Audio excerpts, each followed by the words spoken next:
Hello, my name is Lucy Spearman, and I will be discussing my senior thesis topic, How Nihilism Can Be Disproved Through Loving Relationships. I began to develop this topic based on an interest for a book I read in 8th grade, The Sea Wolf by Jack London. This book is a psychological adventure based at sea which follows two characters, Humphrey Van Weyden and Wolf Larsen, who have contrasting outlooks on the way of life.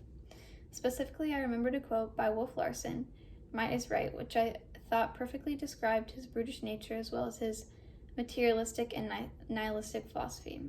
I thought I would compare this quote to another saying, "Knowledge is power," which I thought described Hump, an intellectual man who, unlike Larsen, believed in spiritual things such as God, an afterlife, and morals. However, as I continued to reread Seawolf, I remember how Larsen was also a knowledgeable man. He was self-educated and made sound and logical arguments for his nihilism. This even convinced Hump to go into his own state of nihilism. I noticed how this nihilism had negative effects on both Larsen and Hump, who both seemed to enter a state of depression. Because of this, I formulated a new question: how can nihilism be disproved, and how can a man escape this dangerous philosophy?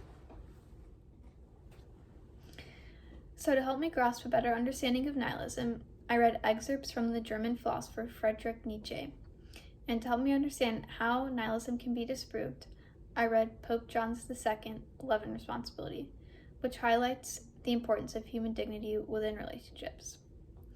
Two relationships I found which highlight human dignity were Hump and Maud in The Sea Wolf, as well as Jack and Anne's relationship in All the King's Men. After losing sight of the value in life, there seemed to be little hope for Hump of escaping his nihilistic philosophy. However, after he forms a relationship with Maud, he's able to dissuade himself from Larsen's nihilistic philosophy, and Maud is able to help him rediscover the value in life. Similar to Hump, Jack Burden seems to be lost and depressed by his own philosophy he has taken on for himself, which he coined as a Great Twitch. In this philosophy, he struggles to find the value in relationships.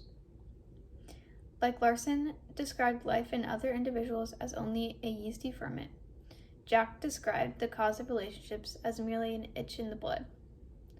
But after he reunites with his love interest Anne, she and other members in his life are able to help him conclude that life had nothing to do with the Great Twitch.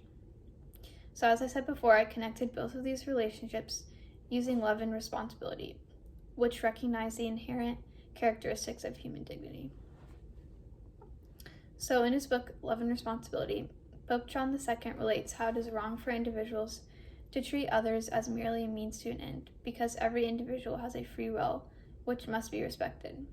Each person is not an object, but rather a subject that possesses reason, the power of free will, as well as an interior life. According to Paul, these characteristics are what distinguishes men from other objects.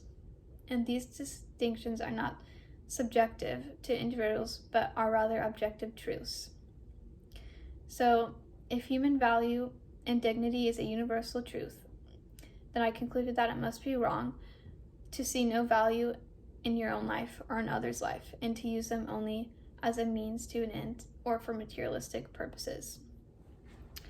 So finally, I came to the conclusion that materialistic nihilism may be disproved through loving human relationships, which are able to recognize the inherent and objective characteristics of human dignity. The individuals in this type of relationship do not treat each other merely as a means to an end, but rather both submit to the common good of humanity or the value of the human person. Thank you.